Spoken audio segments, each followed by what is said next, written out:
Hello, friends. Welcome to a special episode of the Good Way Podcast. I'm your host, Holly, and I'm so glad that you're joining me.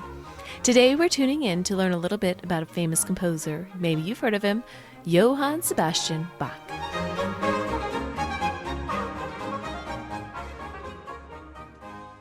What do you get when you mix royal courts, 20 children, a short jail stay, and some of the most beautiful music ever written? Well, you get the life of Johann Sebastian Bach. He lived near the end of the Baroque period, a time in music history from about 1600 to 1750. The Baroque period is known for music that is detailed, structured, and emotional.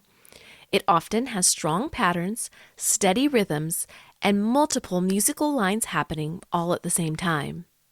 Bach was born in 1685 in Germany, into a long line of musicians. His father taught him violin, his brother taught him organ, and by the time he was a teenager, he was already known for his musical skill. But his life wasn't simple. He became an orphan at 10, was once jailed for quitting a job too abruptly, and spent much of his life working in churches, courts, and schools, often writing music every week. He wrote over 1,000 compositions. The whole time, he was raising a large family. He had 20 children. Some of them became composers too. During his lifetime, Bach wasn't famous in the way that we think of him today. It was only after his death in 1750 that musicians rediscovered his work and realized how extraordinary he was. Psalm 96, a praise for God's glory. Sing to the Lord a new song. Sing to the Lord, all the earth.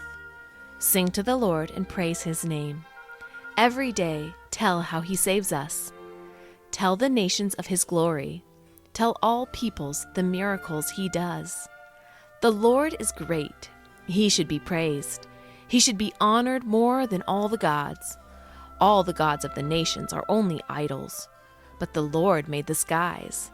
The Lord has glory and majesty. He has power and beauty in his temple. Praise the Lord, all nations of earth. Praise the Lord's glory and power. Praise the glory of the Lord's name. Bring an offering and come into his temple courtyards. Worship the Lord because he is holy. The whole earth should tremble before the Lord. Tell the nations, the Lord is king. The earth is set, and it cannot be moved. He will judge the people fairly. Let the skies rejoice, and the earth be glad.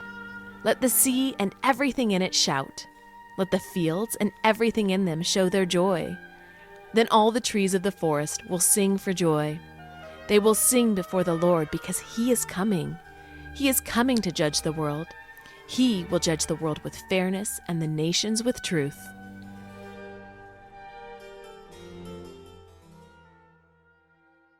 Johann Sebastian Bach. Born 1685, died 1750. The child musician. Long ago, in a little German town, lived a jolly old miller. From morning till night he sang about his work, for he loved music dearly. He had learned to play upon the lute, which is an instrument with strings. The miller used to take his lute to work with him. He was fond of playing while the merry clacking of the mill beat time for him. This miller was the great-great-grandfather of Johann Sebastian Bach, who said of the miller, "The grinding of the corn and the music of the lute must have sounded merrily together." Johann Sebastian Bach was born in Germany, as were most of our great composers. His father was a musician. All his uncles and cousins were musicians. His grandfather, too, was a musician. So it is not strange that the child wished to become one also, for he grew up among people who cared for little else besides music. In his native village, little John worked and played, went to school and studied music as much as other German children did. Here, too, he marched through the streets with his playmates, singing hymns. For centuries, it had been the custom of the school children to sing in the streets. John was left an orphan at the age of 10 and went to live with his eldest brother in a neighboring town. In his new home, he continued his studies. Besides his schoolwork, his brother gave him lessons on the piano. The brother, an organist, had a book in which he had copied many fine compositions. He kept it on a high shelf in a bookcase. Little John learned so rapidly under his brother's instruction that soon he could play almost as well as the organist himself. However, he was eager to know more about music. He thought, if only I could use my brother's book, I could learn faster. But he was not allowed to even touch it. He used to look at it and long for it as it lay upon the high shelf. One night, when the house was dark and still, John arose from his bed and crept softly down the stairs. Standing on a chair on tiptoe, he succeeded in obtaining the treasure. How happy this made him! He could scarcely keep from laughing aloud at his good fortune. Hugging the book close in his arms, he scampered back to his room. He wished to copy every note of the music, but he had neither lamp nor candle. He could only work by the light of the moon. So it was 6 months before his task was completed. At school, John studied arithmetic, grammar, Latin, and Greek. There, too, several hours each week were spent in the study of music. The boy had a sweet soprano voice and was always happy when the time for music came. The school choir often sang at church services and weddings. Clearer and sweeter than any other could be heard the voice of little John. The lad learned something about organ playing during the next few years. These were years filled with hard work, but they were happy years nonetheless. He no longer sang in the white-robed choir, but devoted himself to the piano, the violin, and the organ. In the olden days, there stood in Hamburg a church named for the good St. Catherine.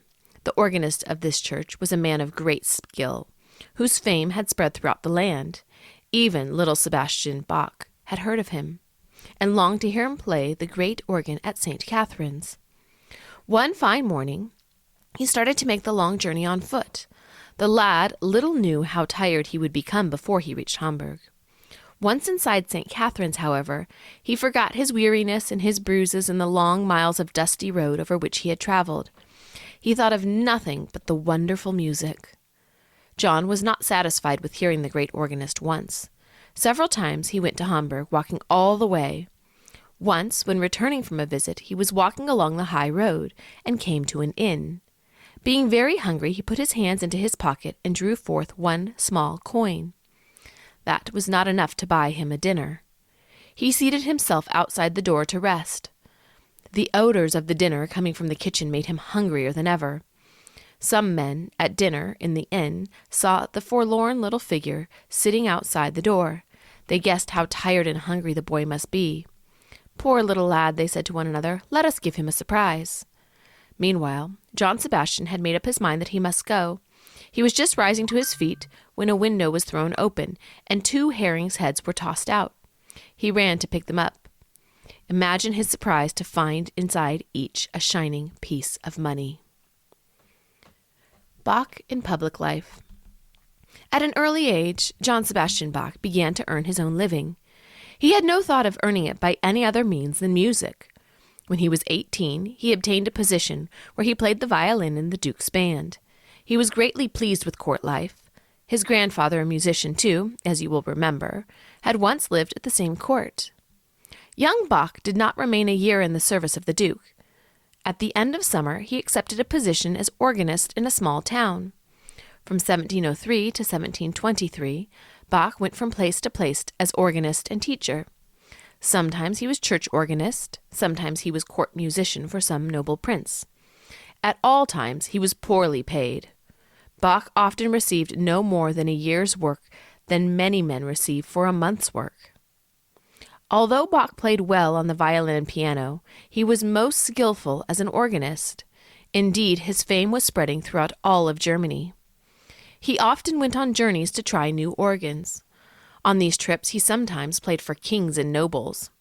Once he played an organ solo for the Crown Prince. The Crown Prince was greatly pleased with Bach's pedal solo. Would it not seem strange to hear music and to see the hands of a musician at rest? That was what the prince heard and saw. When the beautiful music had died away, he drew from his finger a ring set with precious stones. He gave it to the musician, saying, "Never before have I listened to such a wonderful organist." In 1717, a noted French organist came to Germany. In his own land, people thought there was no better organist than he. The Frenchman traveled through Italy and found no one there to equal him. When he arrived in Germany, he played for the king and was highly praised. The proud Frenchman thought that no one else in the world could play so well as he. Now it happened that Bach had a friend at court who had heard the French organist play. He said to himself, "Bah, our own German organist can do much better than that. I will invite him to come to Dresden and we will have a contest." So he wrote to Bach, who at once set out for Dresden. Soon after his arrival, a royal contest was held. The musician from France played first, and, to speak truly, he played well. Then Bach came forward. When he had finished, the applause was great, and all his friends felt sure that he would win. It was decided to continue the contest the next day. So the king named the time and place. Promptly at the appointed hour, Bach appeared. The large audience waited impatiently for the Frenchman. At last they sent a messenger for him, but he could not be found. He had left Dresden early that morning. The people said to one another, "Surely the Frenchman is afraid to meet our great Bach. France has no musicians to equal those of our land." Bach played so wonderfully that morning that the king afterwards sent him 100 pieces of gold. Before Bach's time, pianists and organists use only the 3 middle fingers in playing. Bach taught all his pupils to use the thumb and little finger as well. Some of the music books that he wrote for his pupils are still in use. It was the custom long ago for organists to write the music which was sung in their churches. For this reason, many of Bach's compositions are sacred music. When Bach was 38 years old, he and his family moved to Leipzig. Here, he had a position as a choir master of the Thomas School. The salary was very small, and the work was hard. It was Bach's duty to teach music to all the boys who attended the school. Part of his work in that city was to direct the music for 4 churches. He trained the boys of the Thomas School to sing sacred music. Every Sunday they were divided into 4 choirs, 1 choir singing in each church. Once upon a time, Bach paid a visit to King Frederick the Great. It happened in this way. Bach's son had for 7 years been in the service of the king as a musician. The king was very fond of music and played well upon the flute. He had often said to young Bach, "How much I should like to know your good father." The son always repeated the king's words to his father, saying, "Father, will you not come to the palace and pay me a visit?" "Some day I will go," was the reply, and one day the great organist kept his promise. Every evening before supper the king had music in his rooms. At these concerts the king himself played the flute. One evening the musicians were all in place ready to begin. An officer came in. He handed the king a list of strangers who had arrived that day. Holding the flute in his hand, Frederick the Great glanced hastily over the names. Halfway down the list he stopped, for he saw the name Bach. Without reading further, he turned quickly to his orchestra, saying, "Gentlemen, old Bach has come." Bach, who had gone to his son's rooms, was summoned to the castle. He had not time even to change his traveling clothes for a court dress. What a strange appearance he made as he came among the gentlemen of the court. Frederick the Great received the master musician with much kindness and led him through all the rooms of the castle. The king asked him to play the piano. The court musicians followed them from room to room. Whenever Bach played, the king stood behind his chair, exclaiming, "Only one Bach, only one Bach." When the great musician returned to Leipzig, he composed some music in honor of his royal friend. On the 30th of July, 1750, at the age of 65, the father of music passed away. Very little notice was taken of his death. No choir sang hymns at his funeral, no cross ever marked the spot where he was buried. Almost 100 years after his death, Felix Mendelssohn began to play his music. Then people began to appreciate and love the old master. They were sorry that so little had been done for him. Through the efforts of Mendelssohn, a monument was erected in Leipzig to Bach's memory. Even if no monument had been erected, we should honor his name. His works are his best monuments and will last as long as people love music.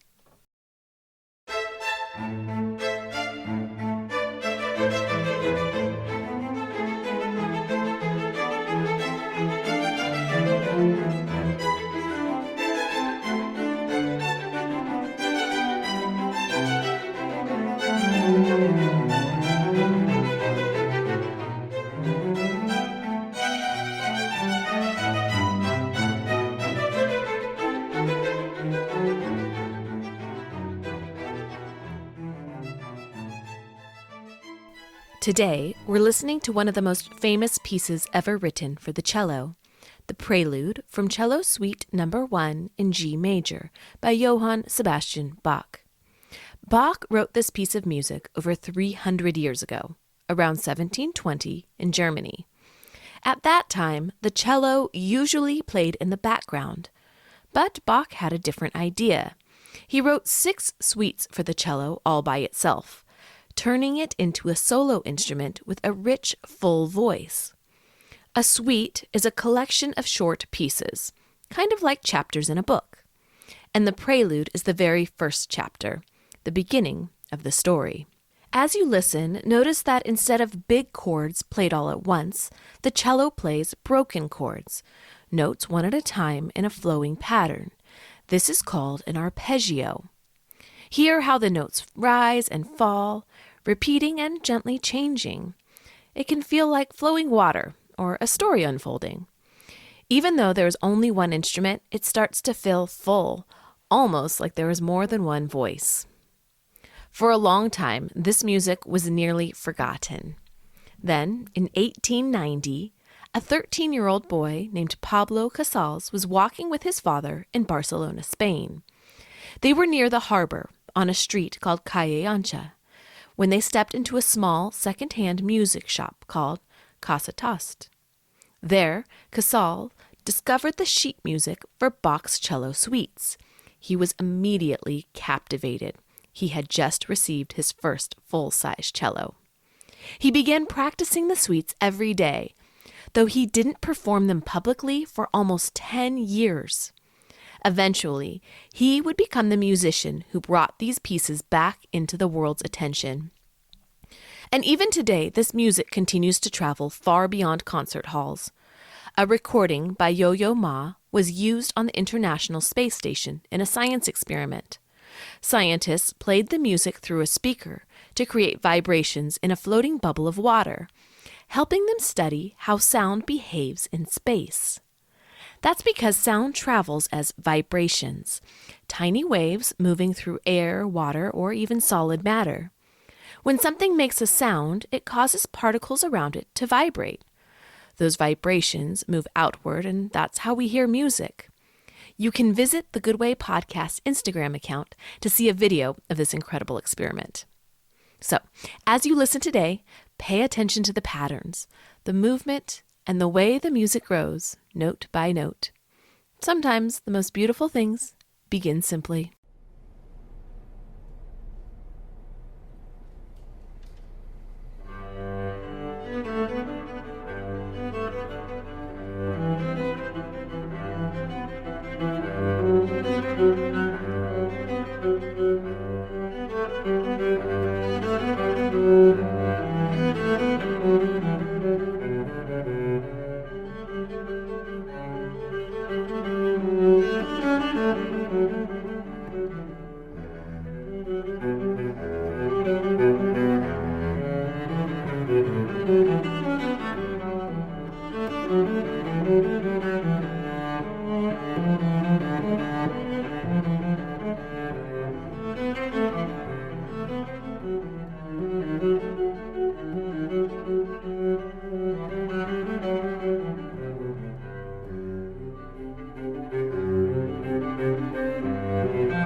I Hear America Singing by Walt Whitman.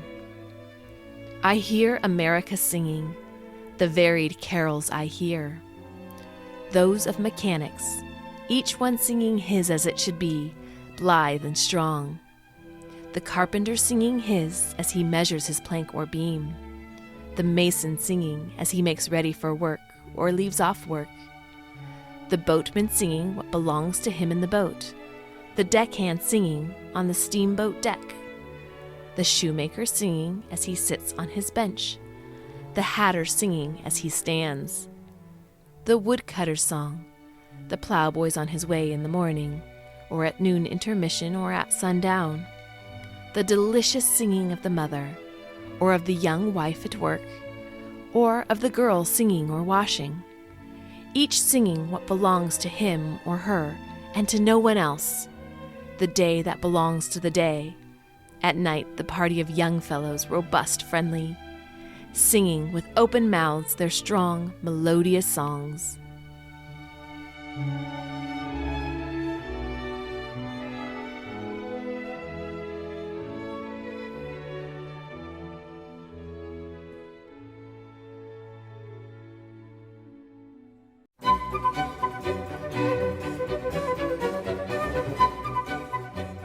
Whenever Bach began a new composition, he would begin by writing the words Jesu Juva, which in Latin means Jesus help.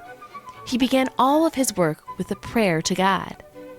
At the end, he wrote the letters SDG, which stands for Soli Deo Gloria, which means all glory to God. His prayer was that in everything he did, God would get the glory.